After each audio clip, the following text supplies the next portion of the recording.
President Obama warned then President-elect Trump against hiring Mike Flynn as his national security advisor. Why did he ignore that warning? Well, the president doesn't disclose details of meetings that he has, which in this case was an hour-long meeting, but it's true that President Obama made it known that he wasn't exactly a fan of General Flynn's, which is frankly shouldn't come as a surprise to anyone, that given that General Flynn had worked for President Obama, was an outspoken critic of President Obama's shortcomings, specifically as it related to his lack of strategy confronting ISIS and other threats around that were facing America. So the question that you have to ask yourself really is, if President Obama was truly concerned about General Flynn, why didn't he suspend General Flynn's security clearance, which they had just reapproved months earlier?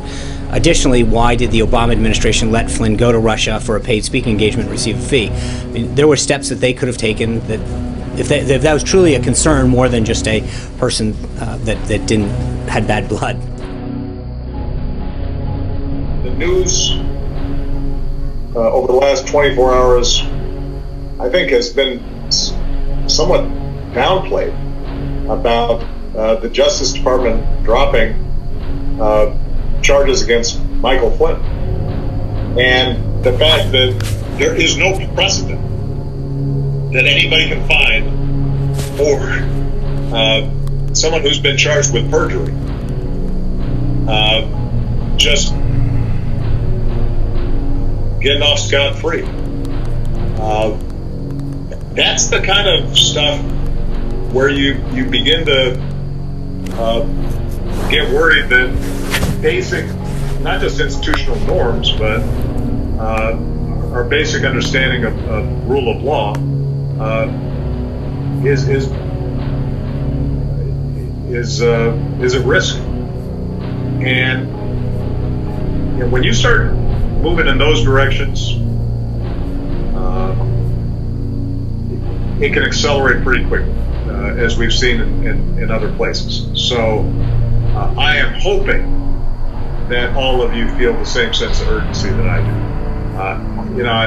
Whenever I've campaigned, I've always said, this is the most important election, especially, obviously, when I was on the ballot.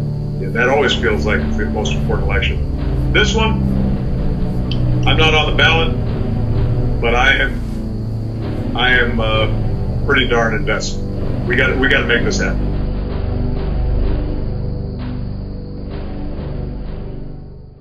There are a few things that are certain about U.S. politics. People are unconditionally loyal to their chosen parties. This loyalty inevitably blinds them to corruption. It is my belief that all politicians are corrupt to a certain degree. At the end of the day, they all seem to be very self-serving. But how far are they willing to go? Michael Flynn served under Obama as director of the Defense Intelligence Agency from 2012 to 2014. Flynn was always very critical of Obama. When Trump was elected, Obama allegedly warned Trump.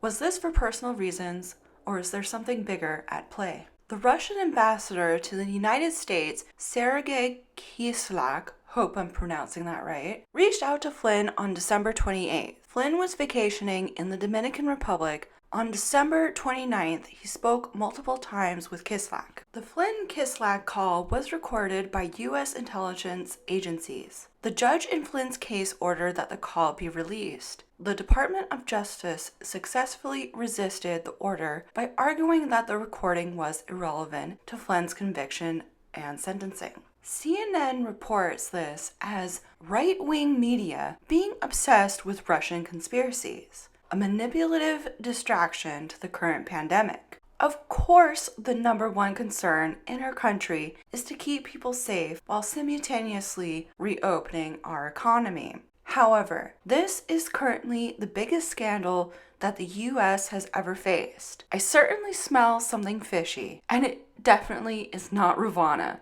As always, I would love to hear your thoughts and opinions. Please note that providing links tends to end up in my spam folder. YouTube is also cracking down on swearing, so try to keep your comments appropriate. On that note, I hope you, your family, and other loved ones are all doing well and staying safe. I'll catch you later in the next video. Bye!